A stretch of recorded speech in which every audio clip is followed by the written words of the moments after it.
ASIയെ ആക്രമിച്ച ശേഷം ഒളിവിൽ പോയ യുവാവിനെ പിടികൂടി. കിഴക്കേ കല്ലട പോലീസ് സ്റ്റേഷനിലെ ഉദ്യോഗസ്ഥൻ ചവറ സ്വദേശി ബിജുവിനെ മുഖത്തടിച്ച് പരിക്കേൽപ്പിച്ച ശേഷം ഓടി രക്ഷപ്പെട്ട 18-കാരനായ ജോമോനാണ് പിടിയിലായത്. രാത്രി വീട്ടിലെത്തിയ ഇയാളെ അതിസാഹസികമായി പിടികൂടുകയായിരുന്നു. ASIയെ ആക്രമിച്ച ശേഷം ഒളിവിൽ പോയ യുവാവിനെയാണ് പിടികൂടിയത്. കിഴക്കേ കല്ലട പോലീസ് സ്റ്റേഷനിലെ ഉദ്യോഗസ്ഥൻ ചവറ സ്വദേശി ബിജുവിനെ മുഖത്തടിച്ച് പരിക്കേൽപ്പിച്ച ശേഷം ഓടി രക്ഷപ്പെട്ട 18-കാരനായ ജോമോനെയാണ് അറസ്റ്റ് ചെയ്തത്. ജോമോനെ രഹസ്യമായി പിന്തുടർന്ന പോലീസ് ഇയാൾ രാത്രി വീട്ടിലെത്തിയപ്പോൾ സാഹസികമായി പിടികൂടുകയായിരുന്നു. ASI ഉമേഷ്, CPOമാരായ മനു, സുരേഷ് ബാബു എന്നിവരുടെ നേതൃത്വത്തിലാണ് ജോമോനെ പിടികൂടിയത്. ഞാൻ ഇന്നലെ കല്ലട സ്റ്റേഷനിലെ നൈറ്റ് ഓഫീസറായിരുന്നു. അപ്പോൾ ഞാൻ പകൽ ഡ്യൂട്ടി കഴിഞ്ഞ് വൈകുന്നേരത്തൊരു 8:45 മണിയോടുകൂടി 112-ൽ ഒരു ഈവൻ്റ് വന്ന്, അപ്പോൾ കൊടുവിളെ ജോമോനെന്ന് വിളിക്കുന്ന ഒരുത്തനെ അവിടെ വീടുകളിൽ ലൈറ്റ് അടിച്ച് പിള്ളേരെ പേടിപ്പിടിയാക്കുന്നു എന്നും പറഞ്ഞ്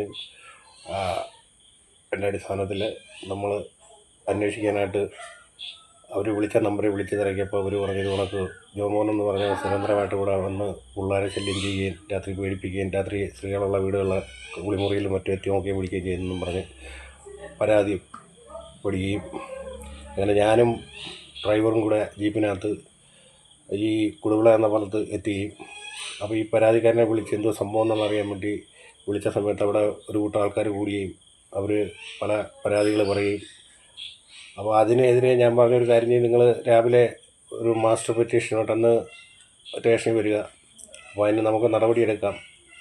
അപ്പോൾ അവിടെ പഞ്ചായത്ത് മെമ്പറും മറ്റു കാര്യങ്ങളൊക്കെ ഉണ്ട്.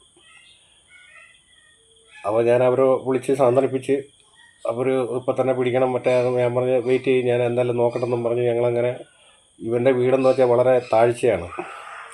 അപ്പോൾ ഈ പോകണമെങ്കിൽ ഒരു കാടിനകത്തൂടെ വേണം ഇവൻ്റെ വീട്ടിൽ ചെല്ലാൻ. അപ്പോൾ ഒരു 10-600 മീറ്റർ താഴ്ച പോകണം. അപ്പം ഞാനും ഡ്രൈവറുടെ ആ ഇരുട്ടത്ത് ലൈറ്റ് വെട്ടത്ത് ഞങ്ങൾ ആ കാടിൻ്റെ നടുക്കൂടെ ഇവരെ വീട്ടിലെത്തുകയും, വീട്ടിൽ അപ്പോൾ ലൈറ്റ് വെട്ടവും കഥവും അടച്ച് ചാരിയിരിക്കുകയായിരുന്നു. അപ്പം അങ്ങനെ അവിടെ ചെന്ന് ഇവനെ വിളിച്ചു സംസാരിച്ചു. അവനെ അങ്ങനെ ഇറങ്ങി വന്നു. അപ്പം നമ്മൾ ഈ കാര്യങ്ങളൊക്കെ ചോദിച്ചു, ഇങ്ങനെ സംഭവം ഉണ്ട്, എന്തോ സംഭവം. അപ്പോൾ ഇവനെ എടുത്താലേ അത് നിങ്ങൾക്ക് തെളിവ് വല്ലതും ഉണ്ടോ, നിങ്ങളെന്തോ ചെയ്യുന്നതെന്നും പറഞ്ഞ് ഇവനെ നമ്മളെ വയലൻ്റായിട്ട് സംസാരിക്കുകയും പിടിക്കുകയൊക്കെ ചെയ്തു. അപ്പോൾ നമ്മൾ പറഞ്ഞു എനിക്ക് തെളിവുണ്ട്, തെളിവുണ്ടായതിൻ്റെ അടുത്താണ് വന്നത്, അതാ നിങ്ങൾ തെളിവ് കാണിയിരുന്നെന്നും പറഞ്ഞ് ഇവനെ വെളിയിലോട്ടിറങ്ങി ഇങ്ങനെ ചുറ്റി കറങ്ങി ഞങ്ങളുടെ നിൽക്കുന്നതിൻ്റെ ബാഗിൽ വന്നു. അപ്പോൾ അവിടെ ഇച്ചിരി ഇരുട്ട് ഭാഗമാണ്. അപ്പോൾ ഇങ്ങനെ ഇത് സംസാരിച്ചുകൊണ്ടിരിക്കുന്നത് തൊട്ട് പടിയിലെ ആൾക്കാർ, പെണ്ണുങ്ങളും ആ കുട്ടികളും എല്ലാം കൂടെ ജനലിനകത്തൂടെ നോക്കിക്കൊണ്ടിരിക്കുക. അപ്പോൾ അതിൻ്റെ അവരുടെ ഭർത്താവ് കൊണ്ടു.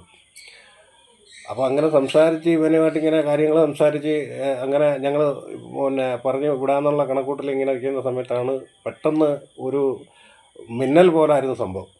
News bureau, Kundara.